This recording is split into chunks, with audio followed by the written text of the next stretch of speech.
I'm back again with Rocky. My last video wasn't very good. I was just winging it, and I made a lot of mistakes, but I think I got my point across. I don't doubt that people know how I feel about everything that's going on anyway. Some other things have come to mind, though, and these are just my thoughts, and, people would disagree with me. I know that, and I don't know everything. I may be wrong about some things. But I can tell you, looking back on it, I'm 53 years old.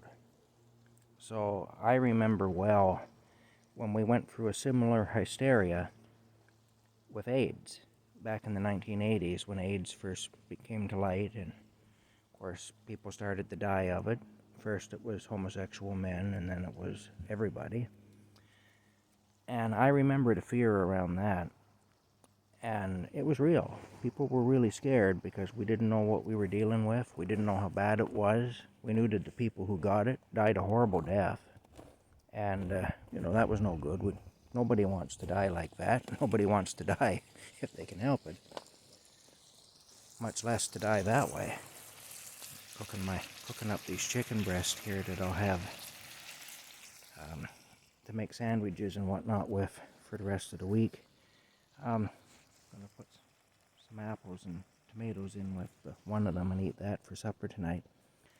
Thing of it is, though, I'll turn my camera around here. Well, I guess I can't now that I've started. Well, I'm screwing this video up too. But anyway, I'll get back on topic. The thing is, the fear around that was just the same as the fear we're seeing now around this COVID-19 thing. And just to give you an idea, I grew up in a small town in eastern Ontario. A local car dealer who I had bought a car from, this is back around 1986, I guess. I was like 18 years old, 17, 18 years old. He gave me a ride in one of his cars that he had for sale. I had to go and do some business or whatever. The car I bought from him wasn't registered yet, and he took me across town to do what I had to do. The car was a 1972 Ford Thunderbird. It was rust-free, which any of you guys that were around in 1986, 87, in that era, 85, you know that in eastern Ontario, a rust-free 1972 car wasn't common by that time, by the mid-80s. There were lots of early 70s cars on the road. Lots of cars even older than that, but you just didn't find rust-free cars of that era very often around here. The car had come from out west, and how it got to eastern Ontario was a man who was dying of AIDS, who had come from my town, but had gone out to eastern Ontario. It had gone out west, out to Alberta. He came home in it. He came home because he wanted to die at home. And of course, when he got home, he was sick and everything. He wasn't driving anymore. He was on his deathbed. So he sold the car to the car dealer, who I had dealings with.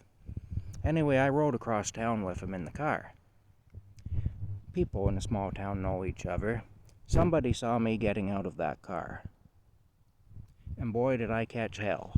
I'll tell you, people were right after me. What were you doing in that car? Do you not know that that car is an AIDS car?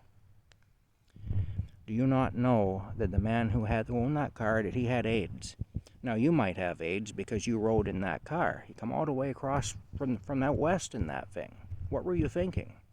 He was coughing in it, sneezing in it, God only knows, breathing in it, God only knows what he was doing in it, and you rode in it. So now you're infected. And I had to deal with that, with people thinking that I was some sort of a disease carrier because I rode in a used car across town. That's how stupid things were. So the thing is, I've seen all this before. It's foolish. Yes, COVID-19 has killed people, and it's going to kill more people too. The common cold and the flu kill people too, and we're used to those. COVID-19 is new. Our bodies aren't used to it yet. It stands to reason that more people are going to die from it because our bodies just haven't adjusted to it.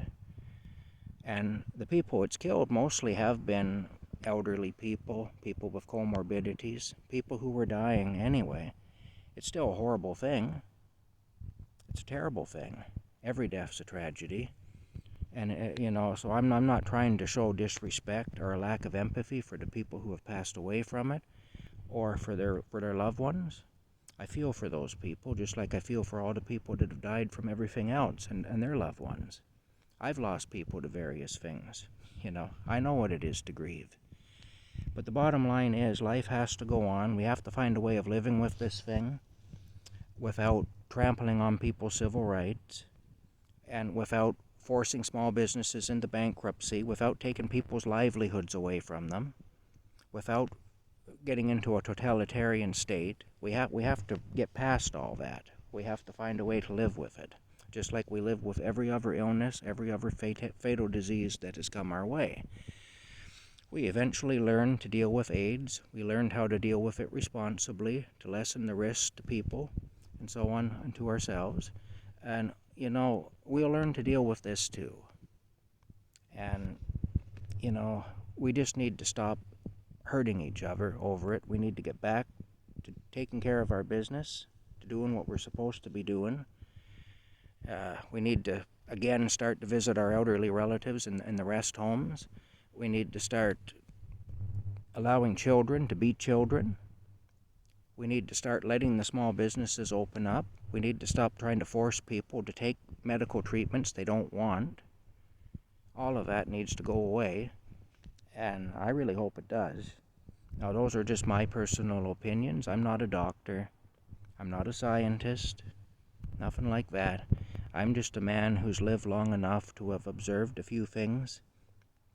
And like I say, I've seen enough history to know how things go. And things aren't going in a good direction right now for the most part.